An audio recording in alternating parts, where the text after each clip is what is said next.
हैदर शिराजी हमारे साथ ही मौजूद हैं। हैदर, क्या स्ट्रैटेजी है, क्या हिकमत अमली है तहरीक इंसाफ की? नहीं?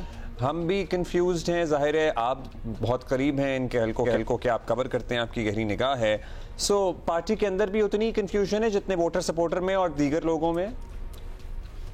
देखिए, पार्टी के अंदर तो दो तरह से धड़े हमें नज़र आ रहे हैं इस बयान पर कि हम गोली चलाएंगे, गोली का जवाब गोली से देंगे। इसमें पार्टी के मुतअद्दिद सीनियर रहनुमा ये समझते हैं कि वो पुरअमन अंदाज से आगे बढ़ेंगे और मुल्क भर में यह एहतजाज होगा। इस मरतबा सिर्फ इस्लामाबाद नहीं आएंगे, जबकि दूसरी जानिब मारगला के पहाड़ियों में इन्होंने टेंट लगाने का कह रखा है कि वहाँ पर टेंट कैंप लगाया जाए, टेंट विलेज होगा।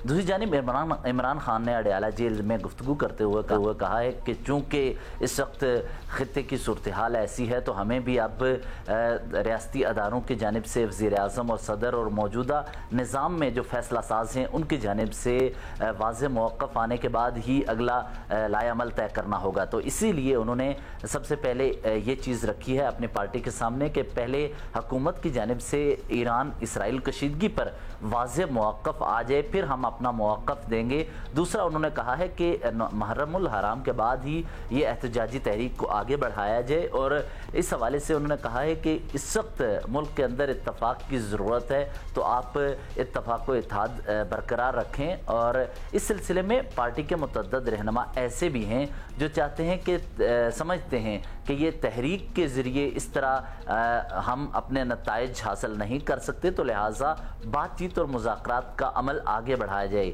और गुज़िश्ता रोज़ पार्लियामेंट में हम बैठे थे, वहाँ पर पार्टी के एक सीनियर ओहदेदार जो कि वहाँ एक आइनी पोजीशन पर हैं, उन्होंने ये दावा किया है कि मौजूदा जमात हुक्मरान जमात मुस्लिम लीग नून की जानिब से भी उनसे रब्ता किया गया है और कहा गया है कि अपोजिशन इत्तेहाद के साथ हम मौजूदा हालात पर बात करना चाहते हैं और अगर मुज़ाकरात के ज़रिए कोई नतीजा निकलता है तो हम निकाल लें। इस सिलसिले में अपोजिशन इत्तेहाद की जब बात की गई तो गुज़िश्ता पार्लिमानी पार्टी इजलास में भी बानी पीटीआई का पैगाम उमर अयूब ने दिया कि तमाम मामलात पर हम अपोजिशन इत्तेहाद यानी तहरीक तहफ़्फ़ुज़ आईन पाकिस्तान को भी अगर पीटीआई का मौक़िफ़ कि वो सिर्फ एस्टैब्लिशमेंट से बात करेंगे, हुकूमत से नहीं, वो भी सेम है या वो बदलता रहता है हर हफ्ते के हिसाब से? वो हालात के हवाले से और वाक़यात को देखते हुए बदलता नज़र आता है। जैसा कि इमरान खान एस्टैब्लिशमेंट से बात करना चाहते हैं, दूसरी तरफ बैरिस्टर गोहर की जानिब से मौजूदा हुक्मरानों से बातचीत का कहा गया। यही नहीं, 3 दिन कबल पार्लियामेंट हाउस में असद कैसर की राजा परवेज़ अशरफ से भी मुलाकात हुई और कहा कि आप अगर संजीदा हैं कि बजट को मुस्तरद किया जाए तो हम आपके साथ चलने को या बात करने को तैयार हैं, अगर संजीदगी आप दिखाएं तो हम भी इस पर मुशावरत कर सकते हैं। ये जो ऑफर की गई है खान साहब की आशीर्वाद से की गई। और ये भी बताइएगा, आपकी तो बात होती रहती है जेल के अंदर भी जब ट्रायल हो रहा होता है, खान साहब को ये मालूम है कि एहतजाजी कॉल देना फिर वापस ले लेना बाहर कारकुनान में बड़ी कंफ्यूजन पैदा कर रहा है?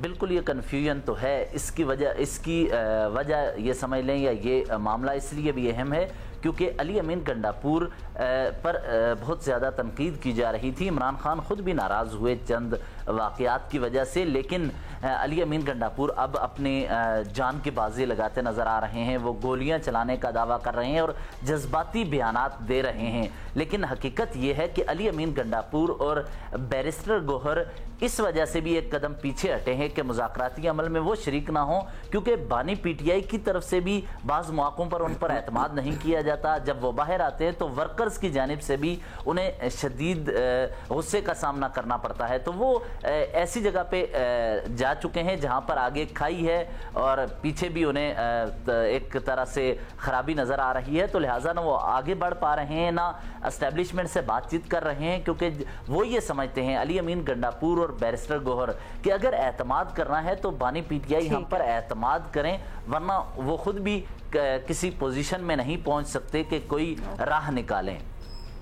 ठीक है, बहुत शुक्रिया हैदर शिराजी, हमें तमाम सूरत हाल से करने के लिए। फिलहाल तो मौखर हो गए, लेकिन जो कन्फ्यूजन है ये बड़ी अजीब व गरीब है।